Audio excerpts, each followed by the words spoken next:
ಕನ್ನಡದಿಂದ ಇಂಗ್ಲಿಷ್ಗೆ 100 ಪದಗಳು.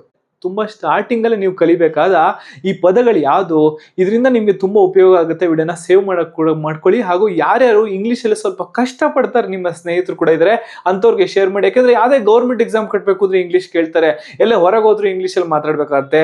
ಯಾವುದೇ ಆಫೀಸ್ ಎಂಪ್ಲಾಯ್ ಆಗಬೇಕು, ಒಂದು ಇಂಟರ್ವ್ಯೂನ ಕೊಡಬೇಕು ಅಂದ್ರೂ ಕೂಡ ಇಂಗ್ಲೀಷ್ ಬೇಕಾಗುತ್ತೆ. ಪ್ರತಿಯೊಂದು ವಿಡಿಯೋಗಳನ್ನ ಹಾಕ್ತಾ ಹೋಗ್ತೀನಿ. ಒಂದೊಂದು ವಿಡಿಯೋಲ್ಲೂ ಕೂಡ ನೆಕ್ಸ್ಟ್ ಸ್ಟೆಪ್ಗಳು ತಗೋತಾ ಹೋಗ್ತೀರಾ ನೀವು ಈ ಕಲಿಕೆಯಲ್ಲಿ. ಇದರಿಂದ ನಿಮ್ಮ ಇಂಗ್ಲಿಷ್ ಕೂಡ ಇಂಪ್ರೂವ್ ಆಗುತ್ತೆ, ನಿಮ್ಮ ವೊಕ್ಯಾಬ್ಯುಲರಿ ಸ್ಟ್ರಾಂಗ್ ಆಗುತ್ತೆ. ವೊಕ್ಯಾಬ್ಯುಲರಿ ಅಂದ್ರೆ ಏನಂದ್ರೆ ಅದು ಒಂದು ಭಂಡಾರ ಅಂತ ಹೇಳ್ಬೇಕು. ಭಂಡಾರ ಅಂದ್ರೆ ವರ್ಡ್ಸ್ಗಳ ಭಂಡಾರ, ಅಥವಾ ನೀವು ಏನು ಕೂಡ್ಸಿ ಮಾತಾಡ್ತಿರಲ್ಲ, ಅದಕ್ಕೆ ಹೊಸ ಪದಗಳು ಬೇಕಲ್ಲ, ಅದನ್ನೇ ವೊಕ್ಯಾಬ್ಯುಲರಿ ಅಂತಾರೆ. ಸ್ನೇಹಿತರೆ, ಮೊದಲಿಗೆ ನಾನು ಶುರು ಮಾಡ್ತಾ ಇರೋದು ಅಮ್ಮನಿಂದ ಶುರು ಮಾಡೋಣ. ಯಾಕಂದ್ರೆ ತಾಯಿಯಿಂದನೇ ಅಲ್ವಾ ಎಲ್ಲ ಪ್ರಪಂಚ ಶುರುವಾಗುತ್ತೆ, ತಾಯಿಯಿಂದ ಅಂತ ಹೇಳ್ತಾ. ಅಮ್ಮ ಅಂದ್ರೆ ಮದರ್, ಅಪ್ಪ ಅಂದ್ರೆ ಅಪ್ಪ ಕೂಡ ಇಂಪಾರ್ಟೆಂಟ್, ಅಪ್ಪ ಫಾದರ್, ಅಣ್ಣ ಅಂದ್ರೆ ಬ್ರದರ್, ಅಕ್ಕ ಸಿಸ್ಟರ್. ಮನೆನ ಹೋಮ್ ಅಂತ ಕರೀತಾರೆ, ಹೌಸ್ ಅಂತ ಕೂಡ ಕರಿಬಹುದು. ನಮ್ಮ ಮನೆನ ಸ್ವಲ್ಪ ಮೈ ಸ್ವೀಟ್ ಹೋಮ್ ಅಂತ ಕೂಡ ಮಾತಾಡೋದನ್ನ ನೀವು ಜನ ಕೇಳೇ ಇರ್ತೀರ. ಮನೆನ ಹೋಮ್ ಅಂತಾರೆ. ಅದೇ ರೀತಿ ನೀವು ಹೋಗೋ ಶಾಲೆನ ಸ್ಕೂಲ್ ಅನ್ನೋದು ನಿಮ್ಗೆ ಗೊತ್ತೇ ಇರುತ್ತೆ. ತುಂಬಾ ಬೇಸಿಕ್ ಅಂತ ಅನ್ಸ್ತರು, ಹೋಗ್ತಾ ಸ್ವಲ್ಪ ಇಂಪ್ರೂವೈಸ್ ಮಾಡ್ತಾ ಹೋಗ್ತೀನಿ. ನೀವು 100ನೇ ಪದದೊಳಗೆ ಸ್ವಲ್ಪ ಏನಪ್ಪಾ ಇದು ಕಾಂಪ್ಲಿಕೇಟೆಡ್ ಹೊಸತೇನೋ ಕಲಿತೆ ಅಂತ ನಿಮಗೆ ಅನ್ಸುತ್ತೆ. ಪುಸ್ತಕನ ಬುಕ್ ಅಂತ ಕರೀತಾರೆ. ನೀರು ಅಥವಾ ವಾಟರ್ ಅಂತಾರೆ, ನೀರು ಕೊಡಿ ಅಂತೀವಲ್ಲ ಆ ತರ. ಊಟನ ಫುಡ್, ಹಾಲುನ ಮಿಲ್ಕ್ ಅಂತ ಕರೀತಾರೆ. ಹಾಗೂ ನೀವು ನೆಕ್ಸ್ಟ್ ನ ಪದ ನೋಡಿದ್ರೆ ನಾಯಿನ ಡಾಗ್, ಬೆಕ್ಕು ಕ್ಯಾಟ್ ಅಂತ ಕರೀತಾರೆ. ಹಕ್ಕಿ ಅಂದ್ರೆ ಹಾರೋ ಹಕ್ಕಿ, ಅದನ್ನ ಬರ್ಡ್ ಅಂತ ಕರೀತಾರೆ. ಜೋರಾಗಿ ಹಾರೋ ಸ್ಟೀಲ್ ಹಕ್ಕಿನ ಅಥವಾ ಅಲ್ಯೂಮಿನಿಯಂ ಹಕ್ಕಿನ ಏರೋಪ್ಲೇನ್ ಅಂತ ಕೂಡ ಕರೆಯೋದು ನಿಮ್ಗೆ ಗೊತ್ತೇ ಇದೆ. ಮೀನು ಫಿಶ್, ಮರ ಟ್ರೀ, ಹೂವು ಫ್ಲವರ್ ಅನ್ನೋದು ಇದು ಕೂಡ ಕಾಮನ್ ವರ್ಡ್ ಆಗಿರುತ್ತೆ. ಬೇರೆ ಬೇರೆ ಫ್ಲವರ್ಗೆ ಏನು ಕರೀತಾರೆ, ಬೇರೆ ಬೇರೆ ವೆಜಿಟೇಬಲ್ಸ್ಗೆ ಏನು ಕರೀತಾರೆ ಅಂತ ಕೂಡ ನೆಕ್ಸ್ಟ್ ವಿಡಿಯೋ ಮಾಡ್ತೀನಿ. ಸೂರ್ಯ ಸನ್, ಅದೇ ರೀತಿ ಚಂದ್ರ ಮೂನ್, ಮಳೆನ ರೇನ್ ಅಂತ ಕೂಡ ಕರೀತಾರೆ. ಇವಾಗ ಒಂದು ಸಿಕ್ಕಾಪಟ್ಟೆ ಬಿಸಿಲು ಜಾಸ್ತಿ ಆಗಿದೆ, ಮಳೆ ಆದಷ್ಟು ಬೇಗ ಬರಲಿ ಅಂತ ಬಿಡ್ತಾ. ಗಾಳಿನ ವಿಂಡ್ ಅಂತ ಕೂಡ ಕರೀತಾರೆ. ಬೆಂಕಿನ ಫೈರ್, ಅಥವಾ ನೀವು ನೋಡ್ತಿರ್ಬೋದು ಫೈರ್ನ ಹಾರಿಸ್ಲಿಕ್ಕೆ ಉಪಯೋಗಿಸೋದು ಫೈರ್ ಎಕ್ಸ್ಟಿಂಗ್ವಿಷರ್. ಹೌದು, ಫೈರ್ ಇಂಜಿನ್ ಅಂತ ಕರೆಯೋದು ತುಂಬಾ ಲೋಕಲ್ ವರ್ಡ್ ಆಗುತ್ತೆ. ಫೈರ್ ಎಕ್ಸ್ಟಿಂಗ್ವಿಷರ್ ಅನ್ನೋದು ಸ್ವಲ್ಪ ಮಟ್ಟಿಗೆ ಸ್ವಲ್ಪ ಸ್ಟ್ಯಾಂಡರ್ಡ್ ಆಗಿ ಕೂಡ ಕೇಳುತ್ತೆ. ರಸ್ತೆನ ರೋಡ್ ಅಂತ ಕರೀತಾರೆ. ರಾತ್ರಿ ಆಗೋದನ್ನ ನೈಟು, ಹಗ್ಲು ಅಥವಾ ಬೆಳಗ್ಗೆನ ಮಾರ್ನಿಂಗ್ ಅಂತ ಕರೀತಾರೆ. ಅದಕ್ಕೆ ಗುಡ್ ಮಾರ್ನಿಂಗ್ ಅಂತಾರೆ ಅಥವಾ ಗುಡ್ ನೈಟ್ ಅಂತ ಕೂಡ ಕರೆಯೋದು. ದಿನನ ಅಥವಾ ಬೆಳಗಿನ ಸಮಯವನ್ನ ಡೇ ಅಂತ ಕರೀತಾರೆ. ಹಿಂದೂ ಅಂದ್ರೆ ಇವತ್ತಿನನ್ನ ಟುಡೇ ಅಂತ ಕೂಡ ಕರೀತಾರೆ. ದಿನನ ಹೇಗೆ ಡೇ ಅಂತಾರೋ, ಮಧ್ಯಾಹ್ನವನ್ನ ನೂನ್ ಅಂತ ಕರೀತಾರೆ. ಇದು ಕೂಡ ಒಂದು ಅಡಿಷನಲ್ ಆಗಿ ಹೇಳ್ತೇನೆ ನಿಮ್ಗೆ. ನಾಳೆ ಬನ್ನಿ ಅಂತಾರೆ. ದೆವ್ವ ಬರಬಾರ್ದು ಅಂತ ನಾಳೆ ಬಾ ಅಂತ ಕೂಡ ಬೋರ್ಡ್ ಹಾಕೊಂಡಿರ್ತಾರೆ. ಅದನ್ನ ನಾಳೆನ ಟುಮಾರೋ ಅಂತ ಕರೀತಾರೆ. ನಾಡಿದ್ದನ್ನ ಡೇ ಆಫ್ಟರ್ ಟುಮಾರೋ ಅಂತ ಕರೀತಾರೆ. ನಾಳೆ ಟುಮಾರೋ ಆದ್ರೆ ಅದ್ರ ನೆಕ್ಸ್ಟ್ ಬರೋದು ಡೇ ಆಫ್ಟರ್ ಟುಮಾರೋ. ನೀವು ನೋಡ್ತಿರ್ಬೋದು, ಇಂದುನ ದಿನ ಅಂತ ಡೇ ಅಂತ ಕರೆದ್ರು, ದಿನನ ಅಂದ್ರೆ ಇಂದು ಅಥವಾ ಇವತ್ತಿನ ಡೇ ಅಂತ ಕರೆದ್ರೆ, ಅದೇ ರೀತಿ ನಾಳೆನ ಟುಮಾರೋ, ನಾಡಿದ್ದನ್ನ ಡೇ ಆಫ್ಟರ್ ಟುಮಾರೋ. ಕೆಲಸ ಮಾಡೋದನ್ನ ವರ್ಕ್, ಅದೇ ರೀತಿ ಆಟ ಗೇಮ್, ಹಾಡೋರ್ನ he is singing, she is singing ಅಂತ. ಅವರು ಹಾಡ್ತಾರೆ, ಅವನು ಆಡ್ತೇನೆ, ಅವಳು ಆಡ್ತಾರೆ ಅಂತ ಕೂಡ ಕೇಳಿ ಬರುತ್ತೆ. ಅಥವಾ ಹಾಡು ಅಂತ ಸಿಂಪಲ್ ಆಗಿ ಹೇಳೋದಂದ್ರೆ ಅದನ್ನ ಸಾಂಗ್ ಅಂತ ಕೂಡ ಹೇಳ್ಬೋದು.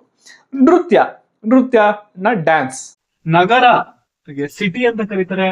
ವೈದ್ಯಗೆ ಡಾಕ್ಟರ್, ಆಸ್ಪತ್ರೆ ಹಾಸ್ಪಿಟಲ್, ಜಿಲ್ಲೆ ಡಿಸ್ಟ್ರಿಕ್ಟ್, ಭಾಷೆ ಲ್ಯಾಂಗ್ವೇಜ್, ಕೈನ ಹ್ಯಾಂಡ್ ಅಂತ ಕರೀತಾರೆ.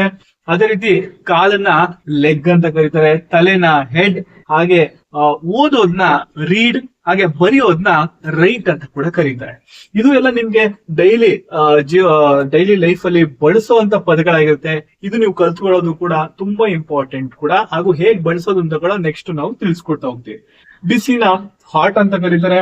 ತಂಪುನ ಕೋಲ್ಡ್, ವೇಗ ಸ್ಪೀಡ್ ಆಗಿ ಹೋಗ್ತಾರೆ ಅಂತ ಅಂತಾರಲ್ಲ, ವೇಗವಾಗಿ ಹೋಗೋದು. ಸ್ಪೀಡು, ನಿಧಾನ ಅದು ಸ್ಲೋ ಅಂತ ಕರೀತಾರೆ.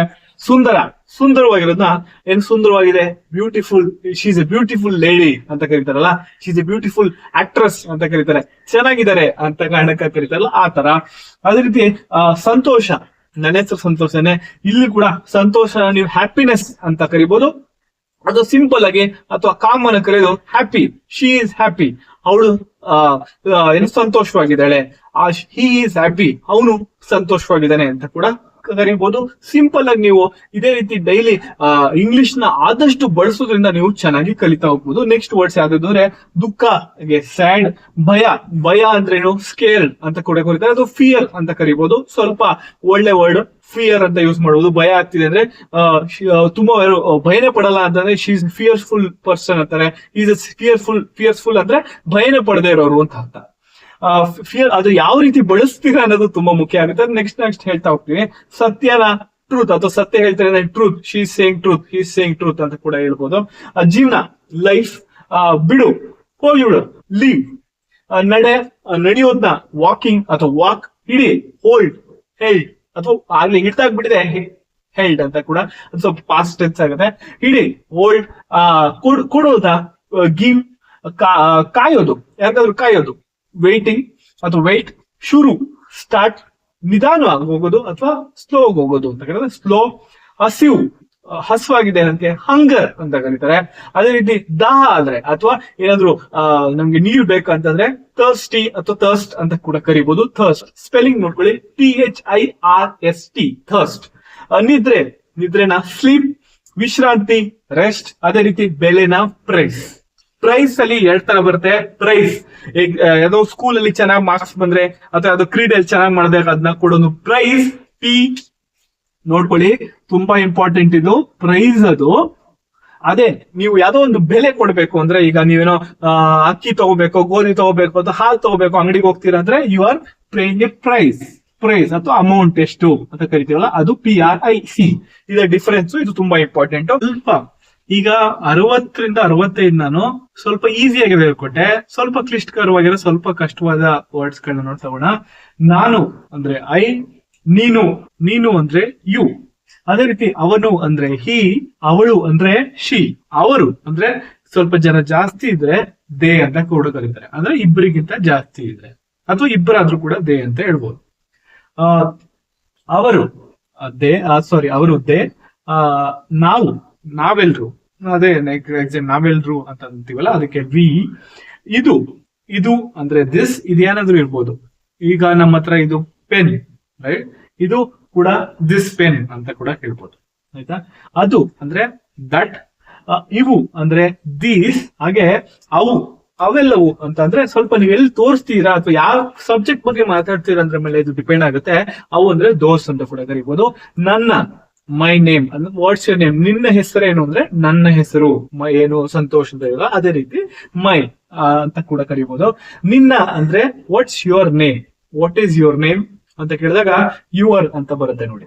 ಅವನ ಅಂದ್ರೆ ಹಿಸ್, ಅವಳ ಅಂದ್ರೆ ಹರ್ಸ್ ಅಥವಾ ಹರ್. ನಮ್ಮ ಅಂದ್ರೆ ಅವರ ಅಂದ್ರೆ ದೇರ್. ಯಾರ್ದಿದ್ದು ಅಂದ್ರೆ ಹೂಸ್ ಪೆನ್ ಇಸ್ ದಿಸ್ ಅಂತ ಕೇಳ್ಬೋದು. ಯಾರ್ ಪೆನ್ ಇದು ಅಂತ ಕೇಳಿದಾಗ ಹೂಸ್ ಪೆನ್ ಇಸ್ ದಿಸ್ ಅಂತ ಕೇಳ್ಬೋದು. ಆ ರೀತಿ ಯಾರ ಅಂದ್ರೆ ಹೂಸ್. ಯಾರಿಗೆ ಸೇರಲ್ಪಟ್ಟಿದೆ ಅಂತಂದ್ರೆ ಟು ಹೂಮ್, ರೈಟ್? ಆ ತರ ಹೇಳ್ಬೋದು. ಏನು ಅಂದ್ರೆ ವಾಟ್. ಅದೇ ಯಾರು ಅಂದ್ರೆ ಹೂ. ಯಾರೆಲ್ರು, who were involved, who all are were involved ಅಂತ ಕರಿತೀವಲ್ಲ. ಯಾರ್ಯಾರು ಇದಕ್ಕೆ ಸಹಾಯ ಪಡ್ಕೊಂಡಿದೆ ಈ ಕೆಲಸ ಮಾಡ್ಲಿಕ್ಕೆ ಅಥವಾ ಇನ್ನೊಂದೇನೋ ಹತ್ರ ಒಂದು ಸೆಂಟೆನ್ಸ್ ನ ಫಾರ್ಮ್ ಮಾಡ್ಬೇಕಾದ್ರೆ ಹೂ ಅನ್ನೋದು ಕೂಡ ಬಳಸಬಹುದು. ಅದೇ ರೀತಿ ಸ್ವಲ್ಪ ಕ್ಲಿಷ್ಟಕರವಾಗಿ ಇನ್ನೂ ಸ್ವಲ್ಪ ನೆಕ್ಸ್ಟ್ ಲೆವೆಲ್ ಅಂದ್ರೆ ಸಾಧ್ಯತೆನ ಪಾಸಿಬಿಲಿಟಿ ಅಂತ ಕರೀತಾರೆ. ಅನುಭವ, ಎಕ್ಸ್ಪೀರಿಯನ್ಸ್. ಜವಾಬ್ದಾರಿ, ರೆಸ್ಪಾನ್ಸಿಬಿಲಿಟಿ. ಅವಕಾಶ, ಆಪರ್ಚುನಿಟಿ. ಇದು ನೋಡಿ ಒಂದೇ ತರ ಎಂಡ್ ಆಗ್ತಿದೆ. Opportunity, responsibility, possibility. ಎಲ್ಲೋ ಕೇಳಿರ್ತೀರ ಎಲ್ಲಿ ಅಂತ ಕೂಡ ಕಮೆಂಟ್ ಮಾಡಿ. ಜವಾಬ್ದಾರಿನ ರೆಸ್ಪಾನ್ಸಿಬಿಲಿಟಿ. ಅದೇ ರೀತಿ ನಿರ್ಧಾರನ ಡಿಸಿಷನ್. ಪರಿಸ್ಥಿತಿ, ಸಿಚುವೇಶನ್. ವಿಫಲತೆನ ಫೇಲ್ಯೂರ್ ಅಥವಾ ಫೇಲ್ಯೂರ್ ಅಂತ ಕೂಡ ಕರಿಬಹುದು. ಸಂಬಂಧ, ರಕ್ತ ಸಂಬಂಧ, ಆ ತರ ಸಂಬಂಧಗಳ ಯಾವುದೇ ವಿವರಿಸಬೇಕು ಅಂದ್ರೆ ನೀವು ರಿಲೇಶನ್ಶಿಪ್ ನ ವಿವರಿಸಬಹುದು ಅಂತ ಹೇಳ್ಬೋದು. ಪರಿಹಾರ, ಸೊಲ್ಯೂಷನ್. ಸಹಾಯ, ಹೆಲ್ಪ್. ಅದೇ ರೀತಿ ಸ್ವಾತಂತ್ರ್ಯನ ಫ್ರೀಡಮ್ ಅಂತ ಕರಿಬಹುದು ಅಥವಾ ಇಂಡಿಪೆಂಡೆನ್ಸ್ ಅನ್ಬೋದು. ಫ್ರೀಡಮ್ ಅನ್ನೋದು ಸ್ವಲ್ಪ ಸೂಕ್ತವಾಗಿ ಚೆನ್ನಾಗಿ ಕೇಳೋ ಪದ. ಇವಾಗ ನಾನು 96ರಿಂದ 97 ಪದಗಳನ್ನು ನಿಮಗೆ ಹೇಳಿದ್ದೀನಿ. ಒಂದೊಂದು ಪದಗಳು ಎಕ್ಸ್ಟ್ರಾ ಕೂಡ ಆಗಿದೆ. ಇವಾಗ ನಿಮಗೆ ಒಂದು ಹೋಮ್ ವರ್ಕ್ ಏನಂದ್ರೆ ಈ 3 ಪದದ ಅರ್ಥ ಏನು ಅಂತ ಕಮೆಂಟ್ ಅಲ್ಲಿ ತಿಳಿಸಿ. ಹಾಗೆ ನಿಮ್ಗೆ ಏನಾದ್ರು ಡೌಟ್ಸ್ ಇದ್ರೆ ಕೂಡ ಯಾವ್ದೇ ಇಂಗ್ಲಿಷ್ ಯಾವ ರೀತಿ ಬಳಸೋದ್ರಲ್ಲಿ ಡೌಟ್ ಇದ್ರೆ ಕೂಡ ಕಮೆಂಟ್ ಅಲ್ಲಿ ತಿಳಿಸಿ. ಹಾಗೆ ಈ 3 ಪದದ ಅರ್ಥ ತಿಳಿಸಿ. ಯಾವ್ದಾದ್ರು ಅಂದ್ರೆ ಅಭಿವೃದ್ಧಿಗೆ ಏನಂತಾರೆ, ಯಶಸ್ಸಿಗೆ ಏನಂತಾರೆ, ಹಾಗೂ ಅಭ್ಯಾಸಕ್ಕೆ ಏನಂತಾರೆ. ಅಭ್ಯಾಸ ಮಾಡೋದ್ರಿಂದ ಮಾತ್ರ ಇಂಗ್ಲಿಷ್ ಬರೋದು. ಹಾಗೆ ನೀವು ಇಂಗ್ಲಿಷ್ ನ ಕಲಿಬೇಕು ಅಂದ್ರೆ ನಾನು ನೆಕ್ಸ್ಟ್ ಹೊಸ ವಿಡಿಯೋಗಳನ್ನ ಹಾಕ್ತಾ ಹೋಗ್ತೀನಿ. ಸ್ವಲ್ಪ ನೀವು ಇಂಪ್ರೂವ್ ಆಗ್ತಾ ಹೋದಂಗೂ ನಮಗೂ ಕೂಡ ಕಮೆಂಟ್ ತಿಳಿಸಿ. ಹಾಗೆ ವಿಡಿಯೋ ಲೈಕ್ ಮಾಡಿ, ಆದಷ್ಟು ವಿಡಿಯೋನ ಶೇರ್ ಕೂಡ ಮಾಡಿ. ಲೈಕ್ ಹಾಗೂ ಹೈಪ್ ಅಂತ ಒಂದು ಬಟನ್, ಅದು ಒಂದು ಕ್ಲಿಕ್ ಮಾಡೋದ್ರಿಂದ ಆದಷ್ಟು ಯಾರ್ಯಾರು ಹುಡುಗರು ಹುಡುಗಿರು ಅಥವಾ ಯಾರೇ ಇಂಗ್ಲಿಷ್ ನ ಕಲಿಬೇಕು ಅಂತಿದ್ರೆ ಅವ್ರಿಗೆ ಆದಷ್ಟು ತುಂಬಾ ಹೆಲ್ಪ್ ಆಗುತ್ತೆ.